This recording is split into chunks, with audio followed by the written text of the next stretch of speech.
ಅದೇ ಈ ನಡುವೆ ನಮ್ಮ ಜೊತೆಗೆ ಮೈಸೂರಿನಿಂದ ಹಿರಿಯ ಪತ್ರಕರ್ತರಾಗಿರುವಂತ MR ಸತ್ಯನಾರಾಯಣ ಅವರು ನೇರ ಸಂಪರ್ಕದಲ್ಲಿದ್ದಾರೆ.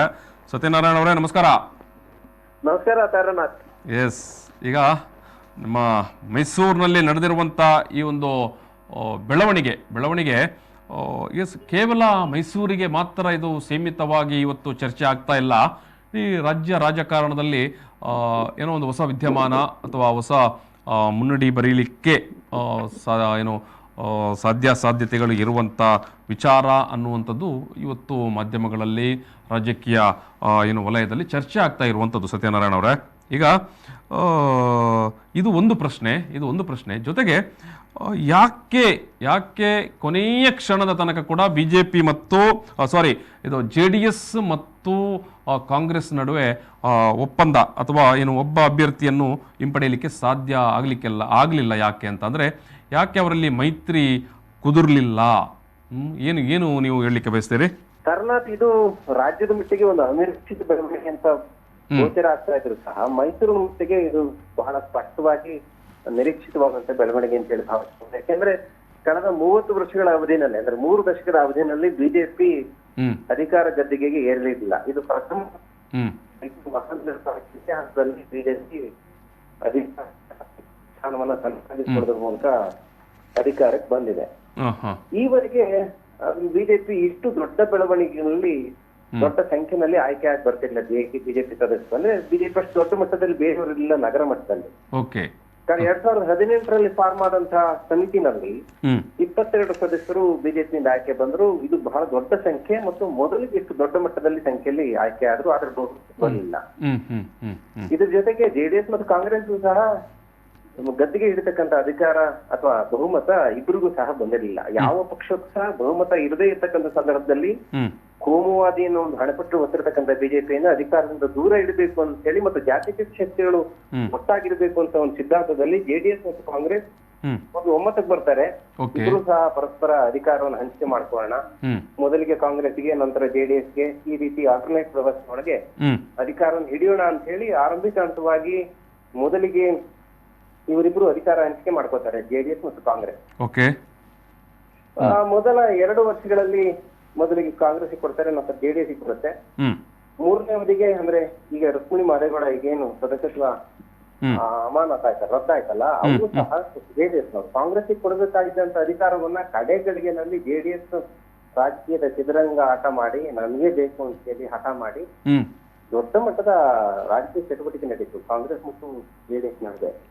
JDS ಪಟ್ಟು ಹಿಡಿತು, ಅಂದ್ರೆ JDS ಕೊಡ್ಬೇಕಿತ್ತು ಒಪ್ಪಂದದ ಪ್ರಕಾರ ಕಾಂಗ್ರೆಸ್ಗೆ, ಕೊಡ್ಲಿಲ್ಲ. ಕೊನೆಗಳಿಗೆಯಲ್ಲಿ ಎಲ್ಲಿ BJP ಅಧಿಕಾರ ಕೊಡುತ್ತೆ ಮತ್ತು ನಮ್ಮ ಸ್ಥಿತಿಗೋಸ್ಕರ JDS ನವರು BJP ಬೆಂಬಲ ಕೊಟ್ಟು BJP JDS ಹೊಂದಾಣಿಕೆ ಅಧಿಕಾರಕ್ಕೆ ಬರ್ತಾರೆ ಅನ್ನೋ ಕಾರಣಕ್ಕೆ ಒಂದಷ್ಟು ಒಲ್ಲದ ಮನಸ್ಸಿನಲ್ಲಿ ಕಾಂಗ್ರೆಸ್ನವರು JDSಗೆ ಬೆಂಬಲ ಕೊಟ್ಟರು. ಅದರ ಪ್ರತಿಫಲವಾಗಿ JDS ರುಕ್ಮಿಣಿ ಮಾದೇಗೌಡ ಸದಸ್ಯರು ಮೇಯರ್ ಗದ್ದಿಗೆ ಏರಿದ್ರು. ಆದ್ರೆ ಆ ಸಂದರ್ಭದಲ್ಲಿ BJP ದೊಡ್ಡ ಮಟ್ಟ ನಿರೀಕ್ಷೆ ಇತ್ತು, JDS ನಮ್ಗೆ ಬೆಂಬಲ ಕೊಡ್ತಾರೆ ಅಂತ ಹೇಳಿ. ಅವ್ರು ಕೊಟ್ಟಿರ್ಲಿಲ್ಲ. ಸೊ ಹಾಗಾಗಿ ಅದು ಸದಸ್ಯತ್ವ ರದ್ದಾದ ಮೇಲೆ ಒಂದಿಷ್ಟು ರಾಜಕೀಯ ಬೆಳವಣಿಗೆ ಗರಿಗೆದರಿತು. ಕೊನೆ ಹಂತದಲ್ಲಿ ಹಿಡಿಲೇಬೇಕು, ಯಾರು ಮೇಯರ್ ಗದ್ದಿಗೆ ಬೆಂಬಲ ಕೊಡ್ತಾರೆ ಅಂತಕ್ಕಂಥ ನಿರೀಕ್ಷೆ ಇತ್ತು, JDS ಕಾಂಗ್ರೆಸ್ ಅಂತ ಹೇಳಿ. ಇಬ್ರು ಸಹ ಏನು ಮೇಯರ್ ಅಧಿಕಾರ ನಮ್ಗೆ ಬೇಕು ಅಂತ ಪಟ್ಟಿಡಿದ ಕಾರಣಕ್ಕೆ ಬಹಳ ವಿಶೇಷವಾಗಿ ಇಲ್ಲೊಂದು ಗಮನಿಸಬೇಕು, ಒಂದು ಅಂಶ ಇಲ್ಲಿ ವರ್ಕೌಟ್ ಆಯ್ತು. GT ದೇವೇಗೌಡರು ಮೊನ್ನೆ ಒಂದು ಸ್ಟೇಟ್ಮೆಂಟ್ ಮಾಡಿದ್ರು. JDS ಸದಸ್ಯರು MLA ಆಗಿದ್ದಾರೆ, ಆಲ್ರೆಡಿ ಕಾಲು ಹೊರಗಿಟ್ಟಿದ್ದಾರೆ. ಕಾಂಗ್ರೆಸ್ಗೋ BJPಗೋ ಒಂದು ಆಪ್ಷನ್ ಮುಂದೆ ಇದೆ. ಆದ್ರೆ ನಾನು ಕಾಂಗ್ರೆಸ್ ಸೇರ್ತಾ ಇದ್ದೀನಿ ಈ ವಿಚಾರದಲ್ಲಿ DK ಶಿವಕುಮಾರ್ ಮತ್ತೆ ಸಿದ್ದರಾಮಯ್ಯನವರು ನನ್ನ ಸಂಪರ್ಕದಲ್ಲಿದ್ದಾರೆ ಅಂತ ಹೇಳಿ ಒಂದು ಸ್ಟೇಟ್ಮೆಂಟ್ ಮಾಡ್ಬಿಟ್ರು. ಇಲ್ಲಿ JDS ಒಂದು ಸ್ಟ್ರಾಟಜಿ, ಇವತ್ತು ನಾವು ಬೆಂಬಲ ಕೊಟ್ರೆ ಇವ್ರ ಸ್ಟ್ರಾಟಜಿ ಏನಿರ್ತಾರೆ, ನಮ್ದೇ ಪಕ್ಷದ MLA ಅವ್ರಿಗೆ ಪಕ್ಷ ಸೇರ್ಕೊಂಡು ನಮ್ಮ ಶಕ್ತಿಯನ್ನ ಇಲ್ಲಿ ಕುಗ್ಗುತ್ತಾ ಇದೆ ಪ್ಲಾನ್ ಹಾಕಿದ್ದಾರೆ. ಅಂತವ್ರಿಗೆ ನಾವು ಬೆಂಬಲ ಕೊಡ್ಬೇಕಾ ಅಂತ ಹೇಳಿ ಒಂದು ಕಠಿಣ ನಿರ್ಧಾರಕ್ಕೆ ಬರ್ತಾರೆ. ಹೈಕಮಾಂಡ್ ಆಗಿರತಕ್ಕಂತ ಪಕ್ಷದ ವರಿಷ್ಠರಾದಂತ ಕುಮಾರಸ್ವಾಮಿ ಸ್ಪಷ್ಟವಾದ ನಿರ್ದೇಶನ ಕೊಡ್ತಾರೆ. ನಮ್ಗೆ ರಾಜ್ಯದಲ್ಲಿ ಏನೆಲ್ಲ ರಾಜಕೀಯ ಶತ್ರುಗಳು, ರಾಜಕೀಯ ವೈರಸ್ಗಳಿರ್ಬೋದು, ಮೈಸೂರಿನ ಮಟ್ಟಿಗೆ ನಮ್ಮ ರಾಜಕೀಯ ಎದುರಾಳಿ ಸಿದ್ದರಾಮಯ್ಯ. ಹಾಗಾಗಿ ಸಿದ್ದರಾಮಯ್ಯ ವಿರುದ್ಧವಾದಂತಹ ರಾಜಕೀಯ ನಡುವೆ ನಾವು ಕಾಯ್ದುಕೊಳ್ಳಬೇಕು ಅನ್ನೋ ನಿಟ್ಟಿನಲ್ಲಿ ಶತ್ರುವಿನ ಶತ್ರು ನನ್ನ ಮಿತ್ರ ಅಂತಾರಲ್ಲ, ಹಾಗಾಗಿ JDS ಅನಿವಾರ್ಯವಾಗಿ ತಟಸ್ಥ ನಿಲುವನ್ನ ನೆನ್ನೆ ಎಲೆಕ್ಷನ್ ತಗೋತಾರೆ. ಹಾ ಹಾಗಾಗಿ ಅದು ಒಳ ಒಪ್ಪಂದ ಅಂದ್ರು ಅಂತ ಅತಿಶಯೋಕ್ತಿ ಆಗ್ಲಾರ್ದು. ಬಿಜೆಪಿ ಅವರು ಮಾನಸಿಕವಾಗಿ ಅಲ್ಲ, ಕಾಂಗ್ರೆಸ್ ಅವರು ಸಾರಿ ಜೆಡಿಎಸ್ ಅವರು ಮಾನಸಿಕ ಸಿದ್ಧರಾಗಿದ್ರು ನಾವು ಬಿಜೆಪಿ ಬೆಂಬಲಿಸಬೇಕು ಅಂತ ಹೇಳಿ. ಹಾಗಾಗಿ ಟಿ ದೇವೇಗೌಡರು ಒಂದೇ ಒಂದು ಸ್ಟೇಟ್ಮೆಂಟ್ ಮೇಲೆ ಜೆಡಿಎಸ್ ತನ್ನ ನಿರ್ಧಾರವನ್ನು ಬದಲಿಸಿತು, ಬಿಜೆಪಿಗೆ ಬೆಂಬಲ ಕೊಡ್ತು. ಹಂಗ್ ನೋಡಿದ್ರೆ ಜೆಡಿಎಸ್ ಮತ್ತು ಬಿಜೆಪಿ ಸಂಬಂಧಗಳು ಮೈಸೂರಿನಲ್ಲಿ ಹೊಸದೇನಲ್ಲ ಇದು. ಇದೇ ಹಿಂದೆ ಜಿಲ್ಲಾ ಪಂಚಾಯತಿನಲ್ಲಿ ಸಿದ್ದರಾಮಯ್ಯನವರ ವೈರುಧ್ಯಕ್ಕೋಸ್ಕರ ಅವರು ವಿರೋಧ ಮಾಡಬೇಕು ಅನ್ನೋ ಕಾರಣಕ್ಕೋಸ್ಕರನೇ ಹಿಂದೆ ಜಿಲ್ಲಾ ಪಂಚಾಯತ್ ಅಧಿಕಾರ ಹಂಚಿಕೆ ಆಗಿದೆ ಜೆಡಿಎಸ್ ಮತ್ತು ಬಿಜೆಪಿ ನಡುವೆ. ಕೇವಲ 8 ಸದಸ್ಯರಿದ್ದಂತ ಬಿಜೆಪಿ ಉಪಾಧ್ಯಕ್ಷ ಸ್ಥಾನ ಕೊಡ್ತಾರೆ, ಅಧ್ಯಕ್ಷ ಸ್ಥಾನವನ್ನ ಜೆಡಿಎಸ್ ತಗೊಂತಾರೆ. ಹಾಗಾಗಿ ಈ ಒಂದು ಸ್ಥಳೀಯ ಮಟ್ಟದ ಹೊಂದಾಣಿಕೆಗೆ ಬಹುದೊಡ್ಡ ಕಾರಣ ಅಂತಂದ್ರೆ ಅವರ ಪರಮ ರಾಜಕೀಯ ಎದುರಾಳಿ ಅಂತಂದ್ರೆ ಜೆಡಿಎಸ್ಗೆ ಸಿದ್ದರಾಮಯ್ಯನ ಈ ಭಾಗದಲ್ಲಿ. ಹಾಗಾಗಿ ಸಿದ್ದರಾಮಯ್ಯನ ವಿರುದ್ಧ ರಾಜಕೀಯ ನಡೆಗೋಸ್ಕರ ಇವತ್ತು ಮೈಸೂರಿನಲ್ಲಿ ಬಿಜೆಪಿ ತನ್ನ ಸ್ವತಂತ್ರ ಬಲದಿಂದ ಅಲ್ಲದೆ ಇದ್ರು ಸಹ ಬೇರೊಬ್ಬರ ದೇಶಕ್ಕೆ ತನಗೆ ಅನುಕೂಲ ಸ್ವರೂಪದಲ್ಲಿ ಈಗ ಇಂಥ ಸಂದರ್ಭದಲ್ಲಿ ಈಗ GT ದೇವೇಗೌಡರು ಬಹುಶಃ ಎಲ್ಲೋ ಒಂಥರ ವಿಲನ್ ತರ ಕಾಣಿಸ್ತಾ ಇದ್ದಾರಾ ಅಂತ. ಇಲ್ಲ, GT ದೇವೇಗೌಡರು ಸಹ ಅವರು ಎಲೆಕ್ಷನ್ಗೂ ಬರಲಿಲ್ಲ. ನಾನು ಅವರು ಸಹ ಮತದಾರರಿದ್ದಾರೆ. ಅವರು ಪಾರ್ಟಿಸಿಪೇಟ್ ಮಾಡಿಲ್ಲ ಬಟ್ ಹೌದು. ಆದ್ರೆ ಅವರು ಏನು ಕಾಂಗ್ರೆಸ್ಗೆ ಸೇರ್ಪಡೆ ಆಗ್ತಾರೆ ಅನ್ನುವಂತ ಈ ಒಂದು ಘೋಷಣೆಯ ಹೇಳಿಕೆಗಳ ನಂತರ ನಡೆದಂತ ಒಂದು ಬೆಳವಣಿಗೆ ಇದು.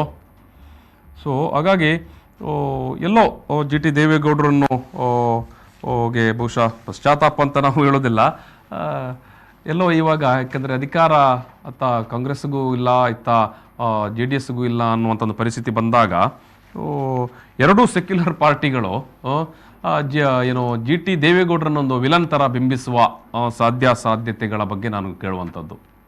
ಖಂಡಿತವಾಗ್ಲೂ ಹಾಗೆ ಇದೆ. ಯಾಕೆಂತಂದ್ರೆ GT ದೇವೇಗೌಡರು ಅನಿವಾರ್ಯತೆ ಇತ್ತು, ತಮ್ಮ ರಾಜಕೀಯ ನಿರ್ಧಾರವನ್ನ ಹೊರ ಆಗ್ತಾನೆ ಬರ್ತಾ ಇದ್ರು. ಆಗಾಗ್ಗೆ ಒಮ್ಮೊಮ್ಮೆ ಬಿಜೆಪಿ ಪರವ ಒಲವು ಬರ್ತಾ ಇತ್ತು, ಇನ್ನೊಮ್ಮೆ ಕಾಂಗ್ರೆಸ್ ಪರವ ಒಲವು ಬರ್ತಾ ಇತ್ತು. ಅವರು ಸ್ಥಿರವಾದಂತಹ ನಿಲುವು ಏನು ಅನ್ನೋ ವಿಚಾರದಲ್ಲಿ ಕುತೂಹಲ ಇತ್ತು. ಆದ್ರೆ ಅವರು ಈ ಎಲೆಕ್ಷನ್ ಸಂದರ್ಭ ಬಿಟ್ಟು 3 ಡೇಸ್ ಬಿಟ್ಟು ಆ ಸ್ಟೇಟ್ಮೆಂಟ್ ಮಾಡಿದ್ರೆ ಇಷ್ಟೊಂದು ಬೆಲೆ ಬರ್ತಿರ್ಲಿಲ್ಲ. ಟಾಪ್ ಕಾರ್ನರ್ ಇರ್ತಾ ಇತ್ತು ಜೆಡಿಎಸ್ಗೆ ಕಾಂಗ್ರೆಸ್ ಪರವಾಗಿ ಮತ್ತೆ ಸಿದ್ದರಾಮಯ್ಯ ಪರವಾಗಿ. ಯಾವಾಗ ಸಿದ್ದರಾಮಯ್ಯ ಹೆಸರು ಹೇಳಿ ನನ್ನ ಜೊತೆ ಸಂಪರ್ಕದಲ್ಲಿ ಇದ್ದಾರೆ ಅಂತ ಕೇಳಿದ್ರಲ್ಲ, ಹಾಗಾಗಿ ಅವ್ರನ್ನೇ ಆಧಾರವಾಗಿ ಇಟ್ಕೊಂಡು ಒಂದಿಷ್ಟು ವೈರಸ್ಗಳು ಜಾಸ್ತಿ ಆಯ್ತು. ಆ ವಿರುದ್ಧವಾಗಿ ಕಾರ್ಯತಂತ್ರ ರಾಜಕೀಯವಾಗಿ ಮಾಡ್ಲೇಬೇಕಾದಂತ ಅನಿವಾರ್ಯತೆ ಜೆಡಿಎಸ್ ಬಂತು. ಹಾಗಾಗಿ ಅನಿವಾರ್ಯವಾಗಿ ಬೆಂಬಲಿಸ್ತಕ್ಕಂತ ಈಗ ಸತ್ಯನಾರಾಯಣ ಅವರೇ, ಈಗ ಸತ್ಯನಾರಾಯಣ್ ಈಗ ರಾಜ್ಯ ರಾಜಕಾರಣದ ವಿಚಾರದಲ್ಲಿ ಬಹುಶಃ ಈ ಬೆಳವಣಿಗೆ ಎಲ್ಲೋ BJP ಮತ್ತು JDSನ ನಡುವೆ ಒಂದು ಒಳ್ಳೆಯ ಸ್ನೇಹಕ್ಕೆ ಅದೊಂದು ಏನೋ ದಿಕ್ಸೂಚಿ ಅಥವಾ ಮುಂದಿನ ಚುನಾವಣೆಯ ಸಂದರ್ಭಕ್ಕೆಲ್ಲ ಇದೊಂದು ದಿಕ್ಸೂಚಿ ಅಂತ ಹೇಳ್ಬೋದಾ ಇದನ್ನು? ಇದು ಖಂಡಿತವಾಗಿ ಹಾಗೆ ಬರ್ತದೆ. ರಾಜಕಾರಣದಲ್ಲಿ ಯಾರು ಶಾಶ್ವತ ಶತ್ರುಗಳು ಇರೋದಿಲ್ಲ, ಶಾಶ್ವತ ಮಿತ್ರಗಳು ಇರೋದಿಲ್ಲ. ಆ ವಿಚಾರದಲ್ಲಿ ನೋಡಿದರೆ ಇವತ್ತು ಸ್ವತಂತ್ರವಾಗಿ ಬಹುಮತ ಪಡೆದು ನಾವು ಸರ್ಕಾರ ರಚಿಸ್ತೀವಿ ಅಂತ ಹೇಳಿ ಈ ಮೂರೂ ಪಕ್ಷಗಳು ಧೈರ್ಯವಾಗಿ ಹೇಳ್ತಕ್ಕಂಥ ಪರಿಸ್ಥಿತಿನಲ್ಲಿ ಇಲ್ಲ. ಹಾಗಾಗಿ ಒಬ್ರು ಹೆಗಲ ಮೇಲೆ ಒಬ್ಬರ ಕೈ ಇದ್ದೇ ಇರೋಂತ ಪರೋಕ್ಷವಾದಂತ ಸನ್ನಿವೇಶಗಳನ್ನ ನೋಡ್ತಾ ಇದ್ದೇವೆ. ಈ ಹಂತದಲ್ಲಿ ಮುಂಬರುವ ದಿನಗಳಲ್ಲಿ ಒಂದ್ ರೀತಿ ಹಂಗ್ ಅಸೆಂಬ್ಲಿ ಸೃಷ್ಟಿ ಆದ್ರೆ, ಸ್ವತಂತ್ರ ಪ್ರಮಾಣ ಆದ್ರೆ, ಪರಸ್ಪರ ಒಂದು ಸಿದ್ಧಾಂತವನ್ನು ಮೀರಿ ಅಧಿಕಾರ, ಈ ಎಲ್ಲದರ ಆಧರಿಸಿ ಪರಸ್ಪರ ಹೊಂದಾಣಿಕೆ ನಡೀತಕ್ಕಂಥ ಎಲ್ಲ ಲಕ್ಷಣಗಳು ಕಂಡು ಬರ್ತದೆ. ಈ ನಿಟ್ಟಿನಲ್ಲಿ ಬಿಜೆಪಿ ಸೈದ್ಧಾಂತಿಕವಾಗಿ ತಮ್ಮ ವಿರೋಧ ಅಂತ ಹೇಳ್ಕೊಂಡಂತಹ ಬಿಜೆಪಿ ಜೊತೆ ಅಧಿಕಾರ ಮಾಡಿ ಬಾರಿ ಅಧಿಕಾರ ಮಾಡಿದೆ. ಹಾಗಾಗಿ ಮುಂದೂರು ದಿನಗಳಲ್ಲಿ ನಾವು ಸಿದ್ಧಾಂತದ ಮೇಲೆ ವಿರೋಧಿಸ್ತಾ ಇದ್ದೇವೆ ಅಂತೇನಿಲ್ಲ, ಸಿದ್ಧಾಂತವನ್ನು ಸೈಡಿಗಿಟ್ಟು ಅಧಿಕಾರ ಮತ್ತು ಬೇರೆ ಬೇರೆ ಕಾರಣಗಳಿಗೆ ನಾವು ನಿಮ್ಮೊಂದಿಗೆ ಇದ್ದೇವೆ ಅಂತ ಹೇಳಿ JDS ಸಹ ಇಲ್ಲಿ ತೋರ್ಪಡಿಸಿಕೊಂಡಂಗಾಗಿದೆ. ಇನ್ನೊಂದು ವಿಶೇಷವಾಗಿ ಗಮನಿಸಬೇಕು, ಬಸವರಾಜ ಬೊಮ್ಮಾಯಿ ಅವರು ಅಧಿಕಾರ ಸ್ವೀಕಾರ ಸಂದರ್ಭದಲ್ಲಿ ದೇವೇಗೌಡರ ಮನೆಗೆ ಹೋಗಿ ಆಶೀರ್ವಾದವನ್ನು ಪಡ್ಕೊಂಡು ಬರ್ತಾರೆ. ಮತ್ತೆ ಏನು ಅಂತ ಸಂದರ್ಭದಲ್ಲಿ JDSನ ವರಿಷ್ಠರುಗಳು ಮಾತಾಡ್ತಾರೆ, ಒಂದು ವೇಳೆ BJP ಸರ್ಕಾರವೇನಾದ್ರೂ ಸಂಕಷ್ಟಕ್ಕೆ ಸಿಲುಕಿದರೆ ನಾವು ಬೆಂಬಲಿಸ್ತೇವೆ ಅಂತ. ಹೌದು, ಇದೇ ಮಾತನ್ನ ದೇವೇಗೌಡರು ಹೇಳ್ತಾರೆ. ಅಷ್ಟು ಸುಲಭ ದೇವೇಗೌಡರು ಸಾರ್ವಜನಿಕವಾಗಿ ಮಾತು ಹೇಳೋದಿಲ್ಲ. ಅಲ್ಲೆಲ್ಲೋ ಸ್ಪಷ್ಟವಾದ ಸಂದೇಶವನ್ನ ಬಿಜೆಪಿ ಅಸಮಾಧಾನ ಮನಸ್ಸುಗಳಿಗೆ ಕೊಡಬೇಕಾಗಿತ್ತು ಬಿಜೆಪಿ ಹೈಕಮಾಂಡ್. ಜೊತೆಗೆ ರಾಜಕೀಯವಾಗಿ ಒಂದಿಷ್ಟು ಆಶಾದಾಯಕ ಭಾವನೆ ಜೆಡಿಎಸ್ ಇತ್ತು, ಅದಕ್ಕೊಂದು ಪುಷ್ಟೀಕರಿಸ್ತಕ್ಕಂತ ಒಂದು ಸನ್ನಿವೇಶವನ್ನು ಸೃಷ್ಟಿ ಆಗ್ಬೇಕಿತ್ತು. ಎಲ್ಲ ಬೆಳವಣಿಗೆ ನೋಡಿದ್ರೆ ಜೆಡಿಎಸ್ ಬಿಜೆಪಿ ಪರವಾದಂತಹ ಸಾಫ್ಟ್ ಕಾರ್ನರ್ ಇದೆ. ಬಿಜೆಪಿನೂ ಸಹ ಜೆಡಿಎಸ್ ವಿಚಾರದಲ್ಲಿ ಒಂದಿಷ್ಟು ಸಾಫ್ಟ್ ಕಾರ್ನರ್ನಲ್ಲಿ ರಾಜಕಾರಣ ಮಾಡಬಹುದೇನೋ ಮುಂದಿನ ದಿನಗಳಲ್ಲಿ. ಎಲ್ಲ ಬುನಾದಿ ಮೈಸೂರಿನಿಂದ ರವಾನೆ ಆಗಿದೆ. Yes yes yes yes yes thank you Satyanarayan. Thank you. Thank you. Yes thank you.